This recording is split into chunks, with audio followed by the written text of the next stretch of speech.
মা বোনদের তালিমের সপ্তম পর্ব। রানী বিলকিস ছিলেন হযরত সুলাইমান আলাইহিস সালামের রাজত্বকালে সাবা রাজ্য সম্রাজ্ঞী। সমস্ত প্রাণীর উপর হযরত সুলাইমান আলাইহিস সালামের রাজত্ব ছিল। হযরত সুলাইমান আলাইহিস সালাম পাখির কথাও বুঝতেন। একদিন হুদহুদ নামক এক পাখি এসে হযরত সুলাইমান আলাইহিস সালামকে সংবাদ দিল যে আমি সাবা রাজ্যে এক নারী সম্রাজ্ঞীকে দেখে এসেছি। সে সূর্যের পূজা করে। হযরত সুলাইমান আলাইহিস সালাম একটা চিঠি লিখে হুদহুদকে দিলেন যে রানী বিলকিসের দরবারে চিঠিটি ফেলে দিয়ে আসবে। হুদহুদ যথাসময়ে চিঠি পৌঁছে দিল। হযরত সুলাইমান আলাইহিস সালাম সেই চিঠিতে লিখেছিলেন, তোমরা সকলে মুসলমান হয়ে আমার দরবারে হাজির হও। চিঠি পেয়ে বিলকিস পরামর্শের জন্য তার আমির ও মন্ত্রীবর্গকে ডাকলেন। অনেক কথাবার্তার পর অবশেষে রানী বিলকিস নিজেই সিদ্ধান্ত দিল যে আমি তার খেদমতে কিছু উপহার সামগ্রী পাঠাবো।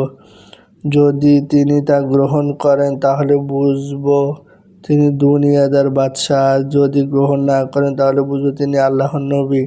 সিদ্ধান্ত মোতাবেক কাজ করা হলো। উপহার সামগ্রী হযরত সুলাইমান আলাইহিস সালামের হাতে আসার পর তিনি এই বলে তা ফেরত পাঠালেন যে আল্লাহ তাআলা আমাকে যা দিয়েছেন তা তোমাদের সম্পদের চেয়ে অনেক উত্তম। তোমরা তোমাদের হাদিয়া ফেরত নাও। আর জেনে রাখা ঈমান না আনলে শিগগিরই তোমাদের বিরুদ্ধে যুদ্ধের জন্য সৈন্য পাঠাচ্ছি। একথা শুনে রানী বিলকিস দৃঢ় বিশ্বাস হলো যে হযরত নিশ্চিতই আল্লাহর নবী। এরপর রানী বিলকিস ইসলাম গ্রহণ করার উদ্দেশ্যে নিজ দেশ ছেড়ে রওনা হলেন। রানী বিলকিসের একটা মূল্যবান সিংহাসন ছিল। রানী বিলকিস তার দেশ থেকে রওনা হওয়ার পর সুলাইমান আলাইহিস সালাম নিজ মুজিজা বলে রানী বিলকিসের সেই সিংহাসনটি তুলে এনে নিজের দরবারে রেখেছিলেন। উদ্দেশ্য রানী বিলকিস এসে তার সিংহাসন এখানে দেখে নবীর মুজিজা বুঝতে পারবে। সাথে সাথে তিনি সিংহাসনের কিছু মণিমুক্তা এক দিক থেকে তুলে অন্যদিকে স্থাপনপূর্বক তাদের সামান্য পরিবর্তন সাধন করালেন। রানী বিলকিস পৌঁছার পর তার বুদ্ধি পরীক্ষা করার জন্য বলা হলো, দেখো তো এটা তোমার সিংহাসন কিনা। উত্তর রানী বললেন, হ্যাঁ তেমনই তা মনে হয়, তবে কিছু আকৃতি পরিবর্তন করা হয়েছে। তার উত্তরে বুদ্ধিমত্তা পরিচয় পাওয়া গেল। অতঃপর আল্লাহ তাআলা হযরত সুলাইমান আলাইহিস সালামকে যে বাদশাহী রাজত্ব দান করেছেন তা রানী বিলকিসের রাজত্ব বাদশাহীর চেয়ে অনেক বড়। রানীকে তা দেখানোর উদ্দেশ্যে আদেশ করলেন, একটি পানির হাউস তৈরি করে তার উপর স্বচ্ছ গাছের বিছানা বিছিয়ে দাও। তাই করা হলো। তারপর হযরত সুলাইমান আলাইহিস সালাম এমন স্থানে গিয়ে বসলেন যে সেই গাছের উপর দিয়ে ছাড়া তার কাছে পৌঁছার আর কোনো উপায় নেই। আর কাজটি ছিল এতই স্বচ্ছ ও সূক্ষ্ম যে তা কারো দৃষ্টিতে পড়তো না। রানী বিলকিসকে সুলাইমান আলাইহিস সালামের কাছে যাওয়ার জন্য বলা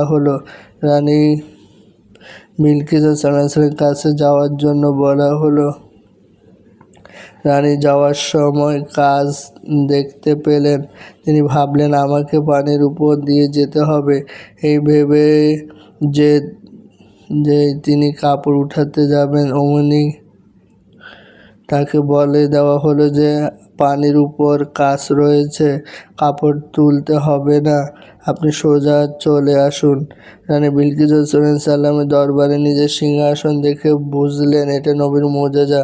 তারপর এত সূক্ষ্ম শিল্প কারিগরি দেখে বুঝলেন সুলাইমান সালামের রাজত্বের সাথে তার রাজত্বের তুলনা হয় না। এমন মহারাজত্ব আল্লাহর বিশেষ দান ছাড়া হতে পারে না। এসব কিছু মিলিয়ে তিনি বুঝলেন যে হযরত সুলাইমান আলাইহিস সালাম নিশ্চিতই আল্লাহর নবী। তিনি তৎক্ষণাৎ কালেমা পড়ে মুসলমান হয়ে গেলেন।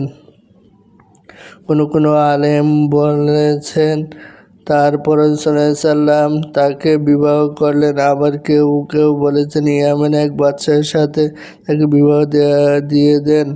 ফায়দা এখানে লক্ষ্য করার বিষয় হলো রানী বিলকিসের মন কত অহংকার মুক্ত ছিল।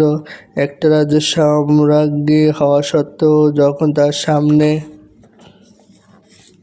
সত্য প্রকাশ পেল, তখন আর বিন্দুমাত্র অপেক্ষা না করে তা মেনে নিলেন, ইসলাম গ্রহণ করলেন। কোনো সম্মানবোধ কিংবা লজ্জাবোধ সত্য গ্রহণের পথে বাধা হয়ে দাঁড়ালো না। এ থেকে আমাদের শিক্ষণীয় হলো, সত্য কথা সন্ধান পাওয়ার পর পুরাতন ভুলকে ধরে বসে না থাকা। আমাদের উচিত কোনো সহি কথা জানতে পারলে তা মেনে নেয়া।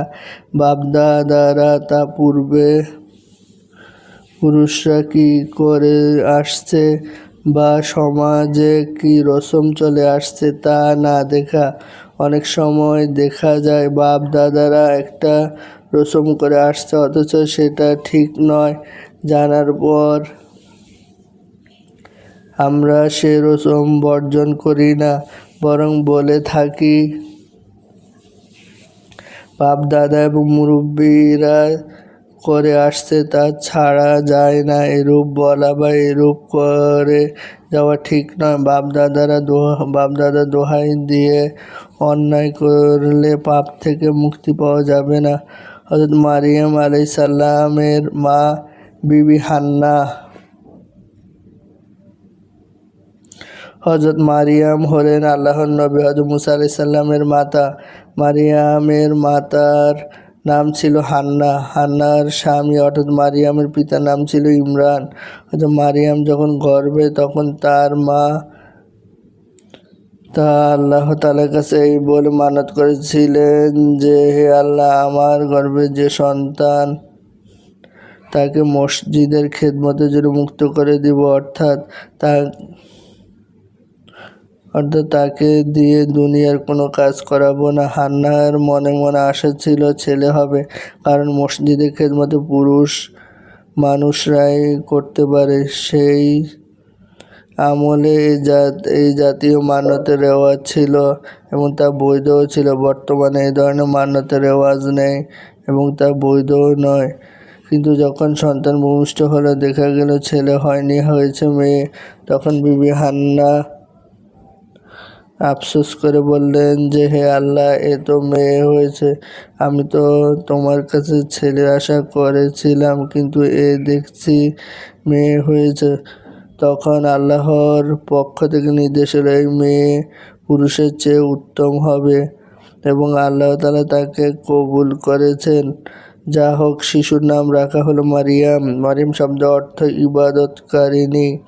হযরত মারিয়ামের মা হযরত মারিয়ামের জন্য এই দোয়া করেছিলেন যে, হে আল্লাহ, তুমি তাকে এবং তার সন্তানদের শয়তান থেকে রক্ষা করো।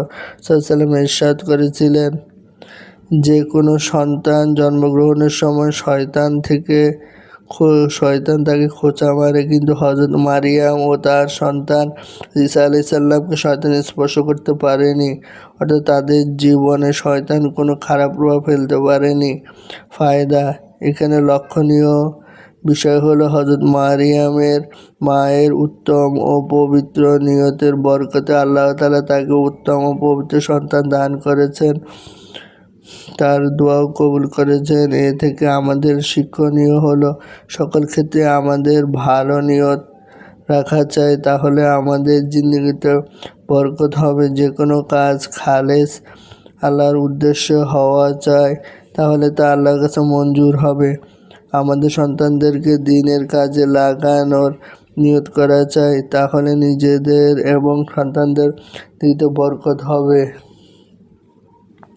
হযরত রাবিয়া বসরি রহমতুল্লাহ আলাইহা।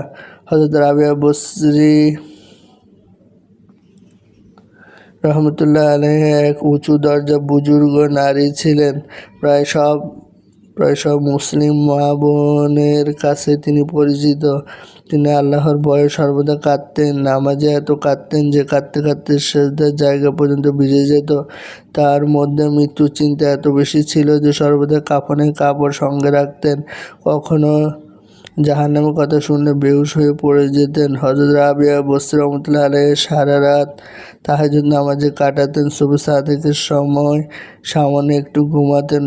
ফর্সা হয়ে গেলে তাড়াতাড়ি উঠে নিজেকে তিরস্কার করে বলতেন, আর কতকাল শয়ন করবে, শীঘ্রই কবরে ঘুমানোর সময় পাবে, সিংহার ফুক পর্যন্ত শয়ন করার সময় পাবে। হযরত রাবেয়া বসরা রাহমাতুল্লাহি আলাইহির মধ্যে দুনিয়ার কোনো মোহ ছিল না।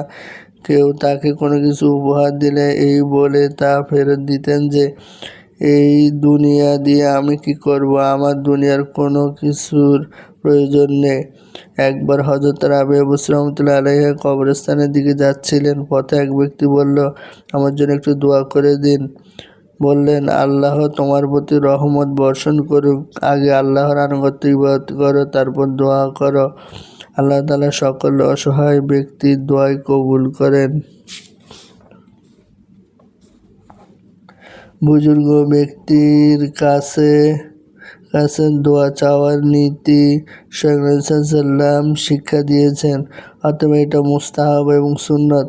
কিন্তু রাবেয়া বসরা রাহমাতুল্লাহি আলাইহি তার জন্য দোয়া না করে তাকে আল্লাহর ইবাদত বন্দেগী করার কথা বলে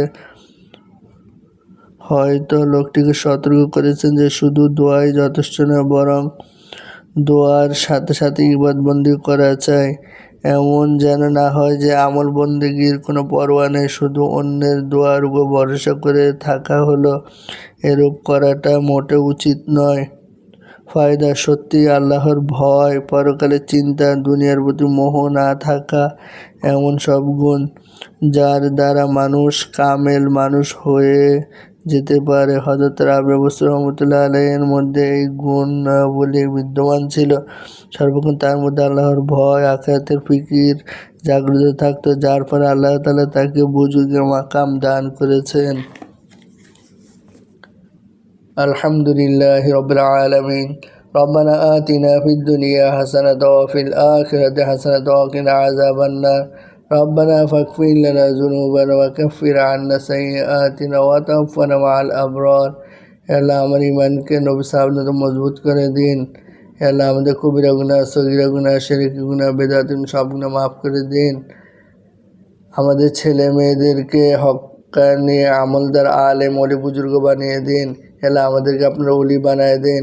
কবিরা গুনাহ, সগীরা গুনাহ, শিরকি গুনাহ, বেদাতি গুনাহ সব গুনাহ মাফ করে দিন। গুনাহ মুক্ত জিন্দেগি যাপন করার তৌফিক দান করুন। আল্লাহ আমাদের শরীর সুস্থ রাখুন, বেশি বেশি যেন আপনার ইবাদত বন্দেগী করতে পারি, মা বাবার সেবা করতে পারি, আত্মীয় স্বজন হযরত রাহমাতিল্লাহি ওয়া রাহমাতুল্লাহি।